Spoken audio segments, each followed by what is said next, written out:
ಇನ್ನು ಚಾರ್ಜ್ ಶೀಟನ್ನು ನಾವು ನೋಡ್ತಾ ಹೋದಾಗ ಅನೇಕ ವಿಷಯಗಳು ಬಹಿರಂಗ ಆಗ್ತಾ ಇದೆ.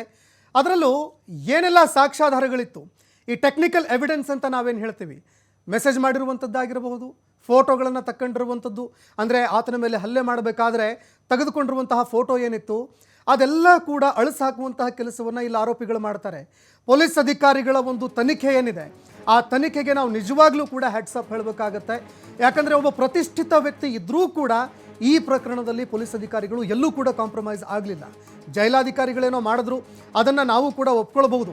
ಆದರೆ ತನಿಖೆ ವಿಚಾರಕ್ಕೆ ಸಂಬಂಧಪಟ್ಟಂತೆ ಏನೇನೆಲ್ಲ ಸಾಕ್ಷ್ಯಗಳಿದ್ದು, ಏನೇನೆಲ್ಲ ಎವಿಡೆನ್ಸ್ ಇತ್ತು, ಅದು ಕೂಡ ಅಳಿಸಿ ಹಾಕಿರುವಂತಹ ಎವಿಡೆನ್ಸ್ ಏನಿತ್ತು. ಯಾಕಂದರೆ ಇಲ್ಲಿ ರೇಣುಕಾಸ್ವಾಮಿ ಏನಿದ್ದ ಆತನ ಮೊಬೈಲನ್ನು ಕೂಡ ಬಿಸಾಡುವಂತಹ ಕೆಲಸವನ್ನು ಇಲ್ಲಿ ಆರೋಪಿಗಳು ಮಾಡಿದ್ರು. ಅವರು ಬಿಸಾಡಿದ್ರೂ ಕೂಡ ಇನ್ಸ್ಟಾಗ್ರಾಮ್ನಲ್ಲಿ ಏನೆಲ್ಲ ಮೆಸೇಜ್ ಮಾಡಿದ್ರು, ಯಾಕಂದರೆ ಇನ್ಸ್ಟಾಗ್ರಾಮ್ನ ಒಂದು ವಿಷಯ ಹೊರಗಡೆ ಬರ್ತಾ ಇದ್ದಂತೆ ಆ ಇನ್ಸ್ಟಾಗ್ರಾಮ್ನಲ್ಲಿ ಏನು ಮೆಸೇಜ್ ಮಾಡಿದ್ರು, ಏನೆಲ್ಲ ಮೆಸೇಜ್ ಇತ್ತು ಅದೆಲ್ಲವನ್ನು ಕೂಡ ರಿಟ್ರೀವ್ ಮಾಡಿಸ್ಕೊಂಡ್ರು. ಇನ್ನು ಯಾವ ಫೋಟೋಗಳನ್ನು ಡಿಲೀಟ್ ಮಾಡಿದ್ರು ಆ ಫೋಟೋಗಳನ್ನು ಕೂಡ ರಿಟ್ರೀವ್ ಮಾಡುವಂತಹ ಕೆಲಸ ಮಾಡಿದ್ರು. ಇನ್ನು ಯಾವ ಬಟ್ಟೆಗಳು ಪ್ರಮುಖವಾದಂತಹ ಸಾಕ್ಷಿಗಳಾಗತ್ತೆ ಇಲ್ಲಿ. ಯಾಕಂದರೆ ರೇಣುಕಾಸ್ವಾಮಿಯ ರಕ್ತದ ಕಲೆಗಳು ಯಾವಾಗ ಲೂಮಿನಲ್ ಟೆಸ್ಟ್ಗೆ ಒಳಪಡಿಸಲಾಯಿತು, ಮೈನ್ಯೂಟ್ ಆಗಿರುವಂತಹ ಒಂದು ರಕ್ತದ ಕಲೆ ಇತ್ತಲ್ಲ, ಆ ರಕ್ತದ ಕಲೆ ಕೂಡ ಪತ್ತೆಯಾಗತ್ತೆ. ಇಲ್ಲಿ ದರ್ಶನ್ ಅವರು ಹಾಕಿರುವಂತಹ ಒಂದು ಬಟ್ಟೆ, ಪವಿತ್ರ ಗೌಡ ಹಾಕಿರುವಂತಹ ಒಂದು ಚಪ್ಪಲಿ, ಇದನ್ನೂ ಕೂಡ ವಶಕ್ಕೆ ಪಡೆದುಕೊಳ್ಳೋ ಕೆಲಸನ ಪೊಲೀಸ್ ಅಧಿಕಾರಿಗಳು ಮಾಡಿದ್ರು. ಬಹಳಷ್ಟು ಶ್ಲಾಘನೀಯ ಈ ಒಂದು ಕೆಲಸ. ಯಾಕಂದರೆ ಈ ಒಂದು ವಿಷಯದಲ್ಲಿ ಯಾವಾಗ ಅವರು ಈ ಸ್ಟೋನಿ ಬ್ರೂಕ್ ಹೋಟೆಲ್ನಲ್ಲಿ ಪಾರ್ಟಿ ಮಾಡ್ತಾ ಇದ್ರಲ್ವೇ, ಆಗ ಹಾಕ್ಕೊಂಡಿರುವಂತಹ ಬಟ್ಟೆಗಳೇನಿತ್ತು ಆ ಬಟ್ಟೆ ಅವತ್ತು ಹೋಗಿರುವಂತಹ ಸಂದರ್ಭದಲ್ಲಿ, ಅಂದರೆ ಈ ಒಂದು ಪಟ್ಟಣಗೆರೆ ಶೆಡ್ಗೆ ಹೋದ್ರಲ್ವಾ, ಆಗ ಹೋಗಬೇಕಾದ್ರೆ ಯಾವ ಬಟ್ಟೆಗಳನ್ನು ಹಾಕ್ಕೊಂಡಿದ್ರು ಆ ಬಟ್ಟೆಗಳನ್ನು ಕೂಡ ಜಪ್ತಿ ಮಾಡುವಲ್ಲಿ ಪೊಲೀಸ್ ಅಧಿಕಾರಿಗಳು ಯಶಸ್ವಿ ಆಗ್ತಾರೆ. ಇನ್ನು ಆ ಜಪ್ತಿ ಮಾಡ್ಕೊಂಡಿದ್ದೇನೋ ಆಯಿತು, ರಕ್ತದ ಕಲೆ ಏನಾದರೂ ಪತ್ತೆ ಆಗತ್ತಾ? ಯಾಕಂದರೆ ಬಟ್ಟೆ ಏನಿತ್ತು ಆ ಬಟ್ಟೆಗಳನ್ನು ತೊಳೆದು ಹಾಕಿಬಿಟ್ಟಿದ್ರು, ಎಲ್ಲವನ್ನು ಕೂಡ ಏನೇನೆಲ್ಲ ಬಟ್ಟೆ ಇತ್ತು ಎಲ್ಲನೂ ತೊಳೆದು ಹಾಕಿದ್ರು. ಆದರೂ ಪೊಲೀಸ್ ಅಧಿಕಾರಿಗಳು ಒಂದು ಚಾನ್ಸ್ ತಗೊಳ್ಳೋಣ, ಇದನ್ನೇನಿದೆ ನಾವು ಲೂಮಿನಲ್ ಟೆಸ್ಟ್ಗೆ ಒಳಪಡಿಸೋಣ ಅಂತ ಲೂಮಿನಲ್ ಟೆಸ್ಟ್ಗೆ ಕಳಿಸ್ಕೊಡ್ತಾರೆ. ಲೂಮಿನಲ್ ಟೆಸ್ಟ್ನಲ್ಲಿ ಆ ಒಂದು ಬಟ್ಟೆ ಏನಿತ್ತು ಆ ಬಟ್ಟೆಯಲ್ಲಿ ರಕ್ತದ ಕಲೆ ಇರುವಂಥದ್ದು ಪತ್ತೆಯಾಗಿದೆ. ಆ ರಕ್ತದ ಕಲೆ ಏನಿದೆ ಅದು ರೇಣುಕಾಸ್ವಾಮಿಯ ರಕ್ತದ ಸ್ಯಾಂಪಲ್ ಜೊತೆಗೆ ಮ್ಯಾಚ್ ಆಗ್ತಾ ಇದೆ. ಅಂದರೆ ಎಲ್ಲವೂ ಕೂಡ ಇಲ್ಲಿ ಕ್ಲಿಯರ್ ಕಟ್ ಆಗಿದೆ. ಕೋರ್ಟ್ನಲ್ಲೂ ಕೂಡ ಯಾರು ತಪ್ಪಿಸ್ಕೊಳ್ಳೋದಕ್ಕೆ ಸಾಧ್ಯನೇ ಇಲ್ಲ. ಯಾಕಂದರೆ ಈ ಪ್ರಕರಣದಲ್ಲಿ ಅಪಾರ ಸಾಕ್ಷ್ಯಗಳನ್ನು, ಇನ್ನು ಯಾರ್ಯಾರು ಪ್ರತ್ಯಕ್ಷದರ್ಶಿಗಳಿದ್ರು ಅವರ ಸಾಕ್ಷ್ಯಗಳನ್ನು ಕೂಡ ಕಲೆ ಹಾಕಿದ್ದಾರೆ. ಇನ್ನು ಈ ಒಂದು ಡಿ ಗ್ಯಾಂಗ್ನಲ್ಲಿ ಯಾರ್ಯಾರು ಇದ್ರಲ್ವೇ ಅವರು ಕೂಡ ಕೆಲವರು 164 ಹೇಳಿಕೆ ದಾಖಲು ಮಾಡಿದ್ದಾರೆ.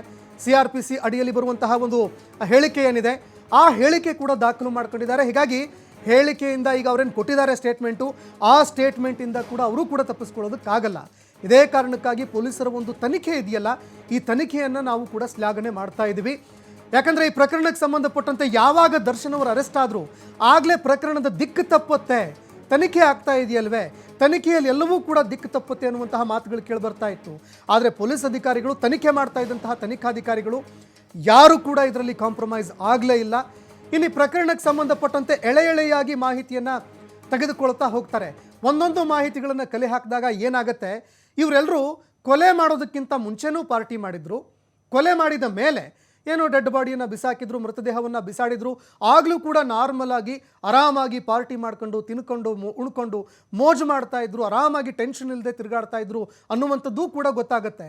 ಕೊಲೆ ಮಾಡೋದಕ್ಕಿಂತ ಮುಂಚೆ ಇವರೆಲ್ಲರೂ ಸ್ಟೋನಿ ಬ್ರೂಕ್ ರೆಸ್ಟೋರೆಂಟ್ ಏನಿದೆ ಆ ಸ್ಟೋನಿ ಬ್ರೂಕ್ ರೆಸ್ಟೋರೆಂಟ್ನಲ್ಲಿ ಪಾರ್ಟಿ ಮಾಡಿದ್ರು, ಎಣ್ಣೆ ಪಾರ್ಟಿ. ಎಲ್ಲರೂ ಎಣ್ಣೆ ಹಾಕ್ಕೊಂಡು ಏನು ಮಾಡಬೇಕು, ಎಲ್ಲಿಂದ ಆತನನ್ನು ಎತ್ಕೊಂಡು ಬರಬೇಕು, ಯಾವ ಶೆಡ್ಡಿಗೆ ಕರ್ಕೊಂಡು ಹೋಗಬೇಕು, ಈ ಶೆಡ್ ಏನಿದೆ ಅದೆಲ್ಲವೂ ಕೂಡ ಮುಂಚೆನೇ ಪ್ಲ್ಯಾನ್ ಆಗಿತ್ತು. ಪಕ್ಕಾ ಪ್ಲ್ಯಾನ್ ಮಾಡ್ಕೊಂಡಿದ್ರು. ಎಣ್ಣೆ ಹಾಕ್ತಾ ಆರಾಮಾಗಿ ಕೂತ್ಕೊಂಡು ಸ್ಟೋನಿ ಬ್ರೂಕ್ ರೆಸ್ಟೋರೆಂಟ್ನಲ್ಲಿ ಪಾರ್ಟಿ ಮಾಡಿಕೊಂಡು ಎಣ್ಣೆ ಹಾಕ್ಕೊಂಡು ಏನು ಮಾಡಬೇಕು, ರೇಣುಕಾಸ್ವಾಮಿಯನ್ನು ಎತ್ತಾಕೊಂಡು ಬರ್ತಾ ಇದ್ದಾರೆ, ಕಿಡ್ನ್ಯಾಪ್ ಅಂತಲೇ ಹೇಳ್ತಾ ಇದ್ದೀವಿ ನಾವು, ಆತನನ್ನು ಎತ್ತಾಕೊಂಡು ಬರ್ತಾ ಇದ್ದಾರೆ, ಎಲ್ಲಿ ಕರ್ಕೊಂಡು ಹೋಗಬೇಕು, ಎಲ್ಲಿ ಹಲ್ಲೆ ಮಾಡಬೇಕು, ಇದೆಲ್ಲವೂ ಕೂಡ ಮುಂಚೆನೇ ಪ್ಲ್ಯಾನ್ ಆಗಿತ್ತು ಅನ್ನುವಂಥದ್ದು ಕೂಡ ಈ ತನಿಖೆಯಲ್ಲಿ ಗೊತ್ತಾಗ್ತಾ ಇದೆ. ಎಣ್ಣೆ ಹಾಕ್ತಾ ಕೊಲೆಗೆ ಪಕ್ಕಾ ಪ್ಲ್ಯಾನ್ ಮಾಡಿದ್ರು ಡಿ ಗ್ಯಾಂಗ್, ಇದೆಲ್ಲವೂ ಕೂಡ ಈಗ ಸ್ಪಷ್ಟವಾಗ್ತಾ ಇದೆ. ಅವನನ್ನು ಎತ್ತಾಕೊಂಡು ಬರ್ತಾ ಇದ್ದಂತೆ ಏನು ಮಾಡಬೇಕು, ಎತ್ತಾಕೊಂಡು ಬರ್ತಾ ಇದ್ದಾರೆ, ಅವನನ್ನು ಚಿತ್ರದುರ್ಗದಿಂದ ಎತ್ತಾಕೊಂಡು ಬರ್ತಾ ಇದ್ದಾರೆ, ಏನು ಮಾಡಬೇಕು, ಎಲ್ಲಿ ಕರ್ಕೊಂಡು ಹೋಗಬೇಕು, ಯಾವ ರೀತಿಯಾಗಿ ಹಲ್ಲೆ ಮಾಡಬೇಕು, ಇದೆಲ್ಲವೂ ಕೂಡ ಪಕ್ಕಾ ಪ್ಲ್ಯಾನ್ ಆಗಿದೆ. ಕೋಲ್ಡ್ ಬ್ಲಡೆಡ್ ಮರ್ಡರ್ ಅಂತ ನಾವೇನು ಹೇಳ್ತೀವಲ್ವಾ, ಎಲ್ಲ ಪ್ಲ್ಯಾನ್ ಮಾಡಿಕೊಂಡು ಹೇಗೆ ಹೊಡಿಬೇಕು, ಹೇಗೆ ಮಾಡಬೇಕು, ಇದೆಲ್ಲವನ್ನೂ ಕೂಡ ಡಿಸೈಡ್ ಮಾಡಿಕೊಂಡೆ ಅವನ ಮೇಲೆ ಹಲ್ಲೆ ಮಾಡಿದ್ದಾರೆ ಎನ್ನುವಂಥದ್ದು ಎಲ್ಲವೂ ಕೂಡ ಗೊತ್ತಾಗ್ತಾ ಇದೆ. ಪಾರ್ಟಿ ಮಾಡಿಕೊಂಡೆ ಸ್ಟೋನಿ ಬ್ರೂಕ್ ರೆಸ್ಟೋರೆಂಟ್ನಲ್ಲಿ ಪ್ಲ್ಯಾನ್ ಕೂಡ ಹೆಣೆದಿದ್ದಾರೆ. ಅವನನ್ನು ಹೊಡಿಬೇಕು, ಹೊಡಿಲೇಬೇಕು ಅಂತ ಕರೆಸಿದ್ದಾರೆ. ಅಂದರೆ ಮರ್ಡರ್ ಮಾಡಲೇಬೇಕು ಅಂತ ಇಂಟೆನ್ಷನಲಿ. ನಾವು ಸೆಕ್ಷನ್ಗಳನ್ನು ನೋಡ್ತಾ ಹೋದಾಗ ಏನು ತನಿಖೆ ನಡೆಯುತ್ತೆ, ತನಿಖೆ ನಡೆದಾಗ FIR ಆದಾಗಲೂ ಕೂಡ ಸೆಕ್ಷನ್ಗಳನ್ನು ಹಾಕ್ತಾರೆ. ಇನ್ನು ಸೆಕ್ಷನ್ಗಳನ್ನು ಹಾಕಿ ಆದ ಬಳಿಕ ನಾನ್ ಇಂಟೆನ್ಷನಲಿ ಆಗಿರುವಂತಹ ಮರ್ಡರ ಅಥವಾ ಇಂಟೆನ್ಷನಲಿ ಮಾಡಿರುವಂತಹ ಮರ್ಡರ ಇದರ ಮೇಲೆ ಯಾರು ಆರೋಪಿಗಳಿದ್ದಾರೆ ಅವರ ಒಂದು ಅಪರಾಧ ಸಾಬೀತಾದ ಬಳಿಕ ಎಷ್ಟು ಶಿಕ್ಷೆ ಕೊಡಬೇಕನ್ನುವಂಥದ್ದೆಲ್ಲವೂ ಕೂಡ ಡಿಸೈಡ್ ಆಗುತ್ತೆ. ಈ ಪ್ರಕರಣದಲ್ಲಿ ಎಲ್ಲವೂ ಕೂಡ ಪ್ಲ್ಯಾನ್ ಆಗಿತ್ತು. ಅಂದರೆ ಪ್ಲ್ಯಾನ್ ಫುಲ್ ಆಗಿರುವಂತಹ ಮರ್ಡರ್ ಇದು ಅನ್ನುವಂಥದ್ದು ಗೊತ್ತಾಗ್ತಾ ಇದೆ. ಇನ್ನು ಸ್ಥಳ ಮಹಜೂರು ಮಾಡಿದ್ದಂತಹ ಪೊಲೀಸರು ಸ್ಟೋನಿ ಬ್ರೂಕ್ನಲ್ಲಿ ಏನೆಲ್ಲ ಆಗಿತ್ತು, ಪಾರ್ಟಿಯಲ್ಲಿ ಯಾರ್ಯಾರು ಭಾಗಿಯಾಗಿದ್ರು, ಯಾರ್ಯಾರು ಬಂದಿದ್ರು, ಚಿಕ್ಕಣ್ಣ ಅವರು ಕೂಡ ಬಂದಿದ್ರಲ್ವೇ, ಅದನ್ನು ಕೂಡ ಗೊತ್ತಾಯಿತು ಪೊಲೀಸ್ ಅಧಿಕಾರಿಗಳಿಗೆ. ಇನ್ನು ತನಿಖಾಧಿಕಾರಿಗಳು ಚಿಕ್ಕಣ್ಣ ಅವ್ರನ್ನೂ ಕೂಡ ಕರೆಸ್ತಾರೆ. ಯಾರ್ಯಾರಿದ್ರು ಪಾರ್ಟಿಲಿ ಗುರುತಿಡಿಯೋದಕ್ಕಾಗತ್ತಾ, ಹೆಸರು ಹೇಳಿ ಅವ್ರದ್ದು. ಈ ರೀತಿಯಾಗಿ ಅವರದ್ದೂ ಕೂಡ ಸಾಕ್ಷ್ಯವಾಗಿ ಪರಿಗಣಿಸಿ ಅವ್ರದ್ದು ಹೇಳಿಕೆನ ತಗೋತಾರೆ. ಸ್ಥಳ ಮಹಜೂರು ಸಂದರ್ಭದಲ್ಲಿ ಸೀನ್ ಕ್ರಿಯೇಟ್ ಕೂಡ ಮಾಡಿದ್ರು.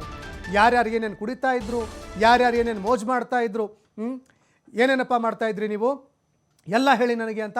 ಇದು ದೃಶ್ಯಾವಳಿಯಲ್ಲಿ ನೀವು ನೋಡ್ತಾ ಇದ್ರಿ. ಸ್ಟೋನಿ ಬ್ರೂಕ್ ರೆಸ್ಟೋರೆಂಟ್ನಲ್ಲಿ ನಡೆದಿದ್ದಂತಹ ಒಂದು ಪಾರ್ಟಿ ಇದು. ಆ ಪಾರ್ಟಿಯ ದೃಶ್ಯಾವಳಿಯನ್ನೆಲ್ಲವನ್ನೂ ಕೂಡ ನೋಡ್ತಾ ಇದ್ರಿ. ಎಷ್ಟರ ಮಟ್ಟಿಗೆ ಪ್ಲ್ಯಾನ್ ಫುಲ್ಲಾಗಿ ಈ ಒಂದು ಹತ್ಯೆ ಆಯಿತು ಅನ್ನುವಂಥದ್ದನ್ನು ಈ ಒಂದು ದೃಶ್ಯಾವಳಿ ಮೂಲಕ ನೀವು ಅರ್ಥ ಮಾಡ್ಕೊಳ್ಬಹುದು. ಡಿ ಬಾಸ್ ಆ ಒಂದು ಪ್ರಕರಣ ಸ್ಟೋನಿ ಬ್ರೂಕ್ ರೆಸ್ಟೋರೆಂಟ್ನಲ್ಲಿದ್ದರು. ಅವರ ಜೊತೆಗೆ ಯಾರ್ಯಾರು ಕೆಲವು ಆರೋಪಿಗಳಿದ್ರು ಅವರೂ ಕೂಡ ಇದ್ದರು. ದೃಶ್ಯಾವಳಿಯಲ್ಲಿ ನೀವು ನೋಡ್ತಾ ಇದ್ದೀರಿ. A2 ಆರೋಪಿ ದರ್ಶನ್, A10 ಆರೋಪಿ ವಿನಯ್, A14 ಆರೋಪಿ ಪ್ರದೋಷ್, A11 ಆರೋಪಿ ನಾಗರಾಜ್, A3 ಆರೋಪಿ ಪವನ್. ಚಿಕ್ಕಣ್ಣ ಅವರು ರೆಸ್ಟೋರೆಂಟ್ನಲ್ಲಿ ಪಾರ್ಟಿಯಲ್ಲಿ ಭಾಗಿಯಾಗಿದ್ದರು ಅನ್ನುವಂಥದ್ದು ಗೊತ್ತಾಗಿತ್ತು. ಚಿಕ್ಕಣ್ಣ ಅವ್ರನ್ನ ಕರೆಸಿದ್ರು. ಹೇಳಿ ಏನಾಯಿತು, ಪಾರ್ಟಿಗೆ ಹೋಗಿದ್ರಾ ನೀವು, ಪಾರ್ಟಿಯಲ್ಲಿ ಯಾರ್ಯಾರು ಬಂದಿದ್ರು, ಅವ್ರನ್ನ ಗುರುತಿಡಿತೀರಾ, ಇಲ್ಲ ನಿಮ್ಮದೇನಾದರೂ ಪಾತ್ರ ಇದೆಯಾ, ಇದರಲ್ಲಿ ನಿಮ್ಮ ಪಾತ್ರ ಇದೆಯಾ ಅಂತ ನಮಗೂ ಕೂಡ ಗೊತ್ತಾಗ್ತಾ ಇದೆ, ಹೇಳಿ ಅಂತ ಹೇಳ್ತಾ ಇದ್ದಂತೆ ಚಿಕ್ಕಣ್ಣ ಅವರು ಇಲ್ಲ ಸ್ವಾಮಿ ನಾನು ಹೋಗಿದ್ದು ನಿಜ, ಪಾರ್ಟಿಯಲ್ಲಿ ನಾನು ಭಾಗಿಯಾಗಿದ್ದೆ, ಆದರೆ ನನಗಿಂಥದ್ದೇನೂ ಗೊತ್ತಿರಲಿಲ್ಲ, ಅವತ್ತು ಎಲ್ಲರೂ ಕೂಡ ಪಾರ್ಟಿಯಲ್ಲಿ ಭಾಗಿಯಾಗಿದ್ದರು, ಇಂತಿಂಥವರು ಪಾರ್ಟಿಯಲ್ಲಿ ಭಾಗಿಯಾಗಿದ್ದರು ಅಂತ ಅವರು ಕೂಡ ನಾನು ಬೇಕಾದರೆ ಐಡೆಂಟಿಫೈ ಮಾಡ್ತೀನಿ, ಇಂತಿಂಥವ್ರು ಇದ್ದರು ಅಂತ ನಾನು ಹೆಸರು ಬೇಕಾದರೂ ಹೇಳ್ತೀನಿ, ಇದರಲ್ಲಿ ನಂದೇನು ಪಾತ್ರ ಇಲ್ಲ ಅಂತ ಚಿಕ್ಕಣ್ಣ ಅವರು ಇದರಿಂದ ಹೊರಗಡೆ ಬರ್ತಾರೆ. ಚಿಕ್ಕಣ್ಣ ಅವರ ಒಂದು ಸಾಕ್ಷ್ಯ ಕೂಡ ಈ ಒಂದು ಪ್ರಕರಣಕ್ಕೆ ಸಂಬಂಧಪಟ್ಟಂತೆ ಪಡೆದುಕೊಳ್ತಾರೆ. ಆ ಸಾಕ್ಷ್ಯವೂ ಕೂಡ ಸ್ಟೋನಿ ಬ್ರೂಕ್ ರೆಸ್ಟೋರೆಂಟ್ನಲ್ಲಿ ಯಾರ್ಯಾರು ಇದ್ದರು ಅನ್ನುವಂಥದ್ದಕ್ಕೆ ಪುಷ್ಟೀಕರಣ ಕೊಡುತ್ತೆ. ಇನ್ನು ದೃಶ್ಯಾವಳಿಯಲ್ಲಿ ನೋಡ್ತಾ ಇದ್ದೀರಿ, ಎಲ್ಲರೂ ನಾರ್ಮಲ್ ಆಗಿ ಕೂತ್ಕೊಂಡು ಆರಾಮಾಗಿ ಡಿಸ್ಕಸ್ ಮಾಡ್ತಾ ಇರುವಂತಹ ಒಂದು ಫೋಟೋ, CCTV ದೃಶ್ಯಾವಳಿಯ ಒಂದು ಫೋಟೋ ಇದು. ದೃಶ್ಯಾವಳಿಯಲ್ಲಿ ನೋಡ್ತಾ ಇದ್ದೀರಿ ನೀವು, ಅದು ಕೂಡ TV5 ಕನ್ನಡಕ್ಕೆ ಲಭ್ಯವಾಗಿದೆ. ಈ ಒಂದು ಆ ಮೀಟಿಂಗ್ ಇದೆಯಲ್ಲ, ಏನೋ ನಾವು ಟೇಬಲ್ ಮೀಟಿಂಗ್ ಅಂತ ಏನು ಕರಿತೀವಲ್ಲ, ಆ ರೀತಿಯಾಗಿ ಟೇಬಲ್ ಹಾಕ್ಕೊಂಡು ಆರಾಮಾಗಿ ಕೂತ್ಕೊಂಡು ಏನು ಮಾಡಬೇಕು ಏನು ಮಾಡಬಾರ್ದು ಎಲ್ಲನೂ ಕೂಡ ಡಿಸೈಡ್ ಮಾಡಿದ್ರು. ಎಲ್ಲವೂ ಮುಂಚೆ ಡಿಸೈಡ್ ಆಗಿತ್ತು ಅನ್ನುವಂಥದ್ದು ಈಗ ಗೊತ್ತಾಗ್ತಾ ಇದೆ ಈ ದೃಶ್ಯಾವಳಿಯನ್ನು ನೋಡ್ತಾ ಇದ್ದಂತೆ.